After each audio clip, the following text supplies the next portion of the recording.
په دې وروستیو کې تر ډیره د لوړو مالیاتو څخه د کسبګرو، دکاندارانو، سوداګرو او تجارو لخوا ځینې شکایتونه کېدل چې له دوی اخیستونکې مالیه ملا ماتونکې ده. خو تازه امیرالمؤمنین د مالیاتو په برخه کې د اصنافو، دکاندارانو او کسبګرانو ته د مالیې د تخفیف په هکله فرمان خپور کړی چې په خوست کې د یو شمېر کسبګرو او مښاریانو او ځینو اصنافو مشرانو پرې خپلو خبرو کې خوښي ښودلې ده.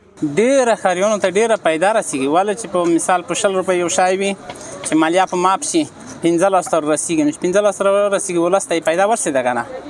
ډېر عوام خلک به دې نه بیا راضي کېږي.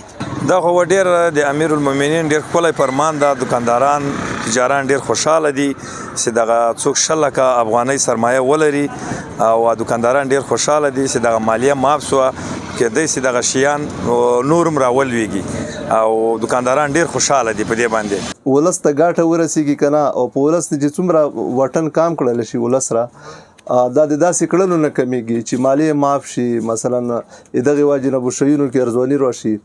نو که څومره د مالیې زیاتېږي خو هغه زیاتېږي دا ټول هغه چې د ولس نه وځي.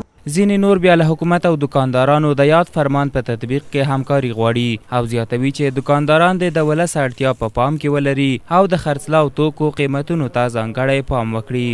دا فرمان خو میگه د دکاندارانو صاحبانو نه دا هیله لري چې خلکو اقتصاد ولس اقتصاد دوی هم په نظر کې ونیسي.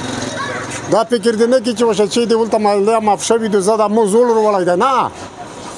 دا تجارت چالول دی په دا علول دی چې کله شاید نه ارزون شو ته به پاتونه خرڅوي پاتونه چې خرڅ کې تو ته دا شالول شي.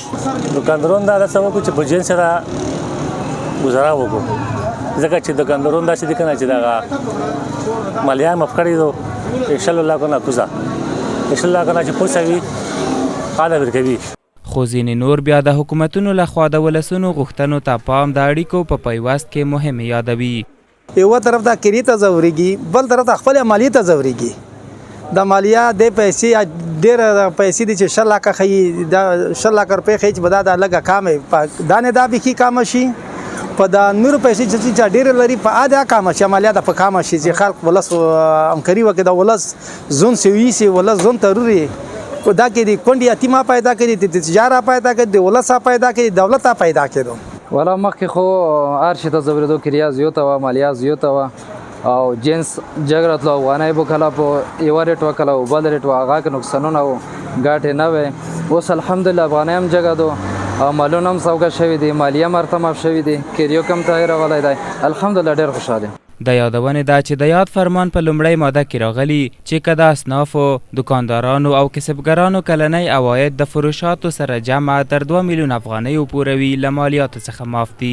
په دویمه ماده کې راغلي که په عموم کې اصناف کلنی مجموعي عواید د فروشاتو سره جمع له 2 میلیون افغانیو څخه زیات وي د کلنی 0.3% سلنه ثابت مالیې تابع دي.